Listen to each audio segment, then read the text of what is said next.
TNA Wrestling crossed that line again as we are just yes, 2 weeks away from Slammiversary. And wow, this week's Impact delivered on so many different levels. We got a lot of stuff added to Slammiversary as well. We got a bit of the taste of the dark side on Impact and a chain match for the Knockouts Championship. All that and so much more that we're going to get into right now on the TNA Impact review. But it started with Knockouts tag team action, the inspiration against Tessa Blanchard and Victoria Crawford. Now, Indy Hartwell was on commentary on this match, and over the last few weeks, Indy has had her, shall we say, run-ins with Tessa Blanchard as of late, and this week it also didn't disappoint. Actually, it was a really good start to Impact. I actually enjoyed this. Jessica McKay and Cassie Lee certainly haven't lost a step since coming back. I feel as if Tessa and Victoria are quite an unusual partnership. I know they've been kind of siding together since Robert Stone was in there. I know Santino sent him back in quite recently.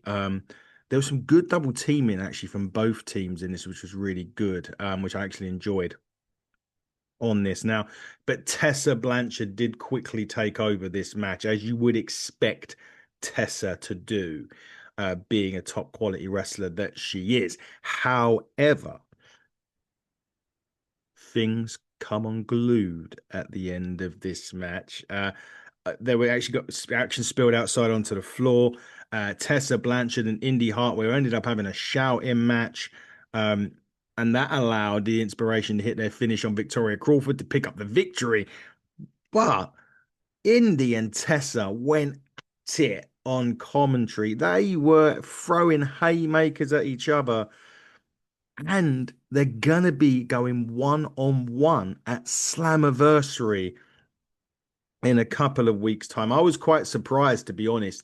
This was booked early. I was expecting Indy and Tessa maybe to meet closer to Bound for Glory, that sort of length away, because to give Indy a bit of time to, I don't say develop in TNA, but to, get her feet under the table, have some matches, maybe have like a quick few to get her in it. But Indy's first program against Tessa Blanchard, I'm certain that the winner of that match should be the number one contender to the Knockouts Championship, really. That's how I see it. And I'm really surprised that TNA put that on early, but don't care. Really don't care. We'll have that. What a great match that's going to be. I mean, the card is stacked already. I mean, it's ridiculous how good Slammiversary is going to be next weekend. Next weekend, I'm sorry, not next weekend, the weekend after. There's a lot of wrestling coming up over the next week or two as well, and it kind of ends nicely with Slammiversary, and they're going to be in action also at Slammiversary, and maybe is it a little bit again? You have to ask the question: is it a little bit too early? The inspiration get a chance at the Knockouts Tag Team Championship, and the elegances, Ash and Heather. Now, a point of note here, Ash has also got a future Knockouts World Championship match as well in this. So you could argue that there's room for change there in the Knockouts Time. Is it a little bit early? Yes, I think so. But would it make sense, especially if Ash has got that opportunity to go for the Knockouts World Championship? So there's a kind of case for both of the answers in there. Would there be any NXT involvement? We are big. There has actually been a massive match made from Slammiversary. I think it's Slammiversary, or it could be an NXT, but it's title for title. More on that in a minute. We'll get to that near the end of the show. But back into the ring here. And remember last week, Mustafa Ali, we saw the shocking return or shocking debut to TNA of Cedric Alexander. And Tasha Steelz did basically confirm that they were all talking about was indeed Cedric Alexander. And They talked about their massive matches on 205 Live in the WWE as well. We did get a bit of censorship during this promo between Cedric and Ali, which is interesting. We didn't quite hear what he said, but he did say that if Ali wants to take things further, he's got no problem beating his ass. And Ali did try and get a cheap shot at Alexander, but it didn't work. But security did hit the ring, but they got beaten up by Cedric Alexander and the Great Hands with Ali watching on. Now, that match has also been made official for Slammiversary. Cedric Alexander, Ali, one more time. This card is absolutely incredible what TNA are putting on at Slammiversary in 2 weeks' time. And all that action is available on TNA Plus app. Get it downloaded, get subscribed. My goodness me, you are missing out on some incredible action if you are not subscribed to that app. You can subscribe to the basic package for about $9.99 and you can get all the TNA impacts coming up. But if you get that championship package, you will get the pay-per-views and the archives. You will get Slammiversary, which is must see right now. You need to get that TNA Plus app. I can't stress it any more so than that. We now move to the chain match. This was brutal. Masha Slamovich, Killer Kelly, MK Ultra, the team that was a team that are now foes. Killer Kelly winning the Knockouts Battle Royal. Somewhat surprising last week, to be honest with you. Killer winning the Battle Royal. But nevertheless, these two did not disappoint in this match. It was brutal. It was absolutely brutal. I loved every second of this. These two are so well matched in the ring as well. Did you expect Masha to lose the championship? No. I think that was the only kind of thing I think for me in this one that I didn't think was going to happen. I didn't think Killer Kelly would get the job done this close to Slammiversary anyway. I feel as if there was still more left in the tank, so to speak, with Masha Slamovich. But Slamovich did indeed the win. She choked out Killer Kelly. It didn't end there, though. NXT involvement of the night, the first. This was Fatal Influence. JC Jane, Jasmine Nixon, Fallon Henley hit the ring. They beat Masha Slamovich down until Lei Ying Lee and Zaya Brookside evened up the odds. Even though Zaya Brookside is currently on the injured reserve list at the moment, they ended up chasing them away. But my goodness me. Now, from what I know has happened here is there's going to be a title versus title match at Slammiversary, I believe.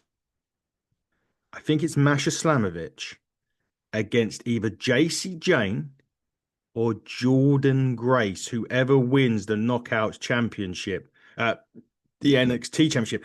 And it's going to be title for title. Now, we've already seen the TNA World Heavyweight Championship go over to NXT.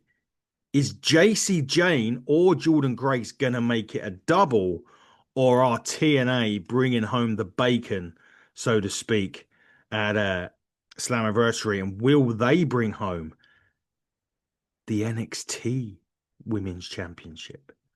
You got combinations in this. Either one works for me. We've seen Masha and Jordan Grace lock it up before. You're talking this card, and I've gone on about it so much in about the 10 minutes that I've been doing this right now.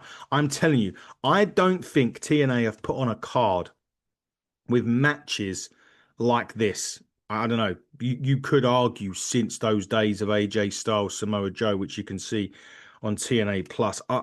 Right now, I'm struggling to think of a card that TNA have put on where every match is just massive, absolutely massive. And we've maybe still got more to come for this. The apps, honestly, like I've said, TNA Plus, you've got to download it. You've got to watch this. It's going to be incredible. Honestly, it will be incredible. But let's move on. Eric Young and the Northern Armory, not quite on the same page. Eric Young wasn't happy that they didn't beat the Hardys last week. I think that's a little bit harsh. from EY. I think, you know, the Northern Armory against the Hardys was always going to be a tough one.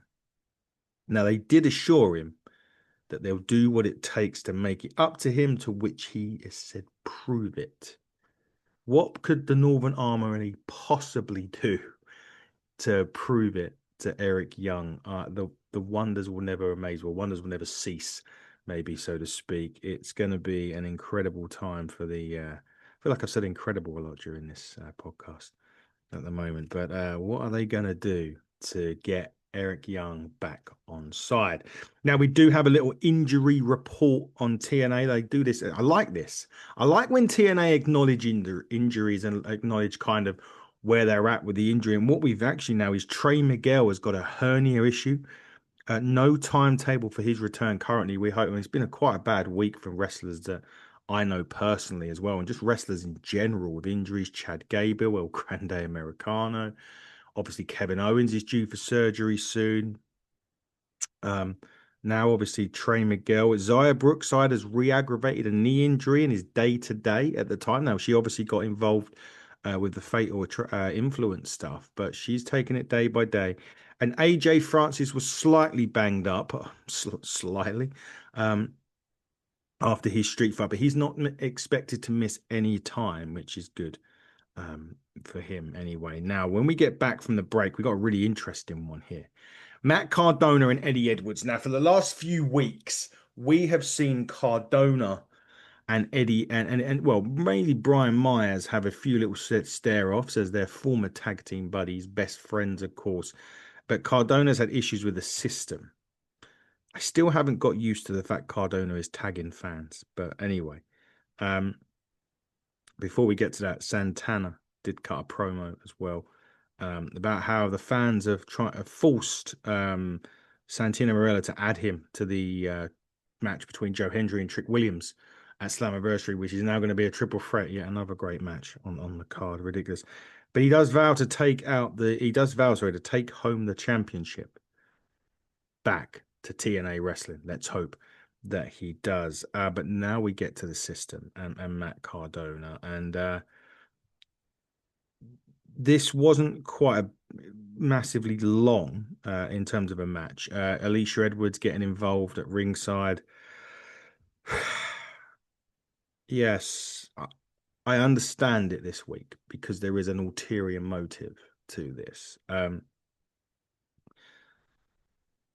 She was trying to sneak the system ring to give to Eddie Edwards, but Brian Myers comes out and stops Eddie from using it, and that allowed Cardona to roll up Eddie Edwards and pick up the victory. So I am certain the Major Brothers, or whatever you want to call them, will be back together soon in this. Let's face it, Myers is not going to be. Well, he's going to be in a doghouse with the system, isn't he? Let's be real about it. But, however, Cardona's now got another problem. Dark State from NXT appear. The lights go out. They come on. They attack Cardona. And that's now another NXT. Cardona is being attacked by Dark State. There's 4 of those. They pummel him. What is going on? They're letting the NXT inmates run the asylum here on TNA this week. But again, Dark State are stating their case, maybe to get involved at Slammiversary as well. We'll have to see. But my God, this week was crazy for NXT. This week was crazy for TNA. And Cardona's now, well, he's say he's got to get some buddies. Buddies, Myers, perhaps to help out here, because you're not going to beat Dark State, and Dark State may well be looking to take over TNA very, very soon. We'll have to wait and see what happened next week for a bit more on that. But Cardona beat down by Dark State. Now the 2 crazy ones here. First things first, Sami Callihan was backstage, who is, well, seeing the hometown man who's got his mask off. But, you know, I think he's been beaten up as well, and Callahan was asking for help at this point, so not quite sure what's gone on there. But back inside the impact zone, Macklin comes out. He's on commentary for the next match. Mence Warner and Jake something. My God. Two burly brutes in this. And of course, Steph Delander. We can't forget our good friend Steph, who's been on the show. You can go and check her interview out in the special interview column down below. These two, I mean, they went to a war, shall we say, very much so. But Macklin on commentary here, um, Mence Warner starts arguing with him. All hell breaks loose in the impact zone again. Three men are brawling around at ringside. There's no one keeping control here. Santino, what is going on in the impact zone, my man? These guys are throwing haymakers at each other. They're brawling backstage. They're going crazy next week. Sorry, they're going crazy this week. But next week, however, the match was made for next week's show. Steve Macklin defends that international championship against, you guessed it, Mence Warner and Jake something in what is going to be an all-out brawl. It's going to be mayhem, right, Steve Macklin? Mayhem. It's going to be crazy. But now let's go and watch some quality wrestling. And with that in mind, it's Nick Nemeth and Zachary Wentz. I thought this was fantastic. I love this. But the Hollywood hunk, Ryan Nemeth, was involved in this as well. And he injects himself in this match. There's a lot of back and forth in this between the two. And things were really starting to look good for Zachary Wentz. But yet again, right now, this is again, see, interference. This is, a little bit at the moment where I get a little bit annoyed because I don't think this match needed interference. TNA. But he did interfere and it led to Nick Nemeth hitting the danger zone on Zachary and getting the pinfall, which is a shame. Because the match was cooking. The match really was cooking. These two were brilliant. When it got announced, I was just like, this match is going to be so good. And it didn't let it down. That's for sure. Fantastic win for Nick Nemeth, albeit slightly controversial. Now, the debut of the King's speech. The King being Frankie Kazarian.